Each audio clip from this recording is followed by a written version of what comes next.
Hello. Last week my Wednesday words were about gratitude, but the Bible has far more than just happy talk. So, content warning. I'm going to be serious and talk about grief and lamentation. I want to meditate today on those parts of the Bible, like many Psalms, where there is only disorientation with no resolution. My God, why have you forsaken me? Jesus cried from the cross. Or Psalm 10, why, O Lord, do you stand so far off? Why do you hide yourself in times of trouble? In the middle of the 23rd Psalm, there is the valley of the shadow of death. There's a whole book in the Bible of poetic prayers and of sadness and lament, the book of Lamentations. It's beautiful, sophisticated Hebrew poetry, but it's so sad. There are glimmers of hope in the middle, but at the end of the book, God's people are still hungry, oppressed, threatened, and waiting patiently for God to do something. At the end of 5 chapters of Lamentation, there is still only pain. I'm so glad this book of unresolved pain is in the Bible. It's a real gift from God who knows we need the whole Bible. It's a book for our time of pandemic, isolation, and loss. On the Sunday after 9/11, our pastor stood in the pulpit in Oxford, Mississippi, and read from Lamentations.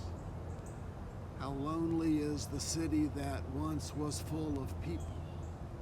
How like a widow she has become.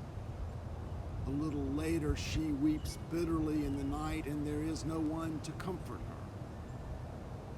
Our pastor preached a powerful sermon as we collectively grieved. Anyone feel like that today? Grief, loss? I do. I'm afraid of viruses. I'm afraid for the future. I'm grieving. There are people in the Bible who felt that way too. God inspired poets, prophets, and psalmists to give us these words, these poems and chapters, whole books of the Bible on grief and lamentation. Our American churches don't often read this message of disorientation. Then something like this happens, or a terrorist attack, or disease, and we reach back into the Bible and rediscover God's word that was here for us all along. The entire Bible is a gift from God. And I invite you to read a chapter of Lamentations this week. Read all of it. It's strong medicine in a serious subject. Ultimately, I find comfort in lament. Just as Jesus cried out in pain from the cross, quoting a psalm, it's like Jesus and God are giving us permission to cry out. And the Bible gives us words to sob. In the midst of lament, there is hope. And there is good news on the public health front. Time of reopening. But we don't have to rush away from the lament.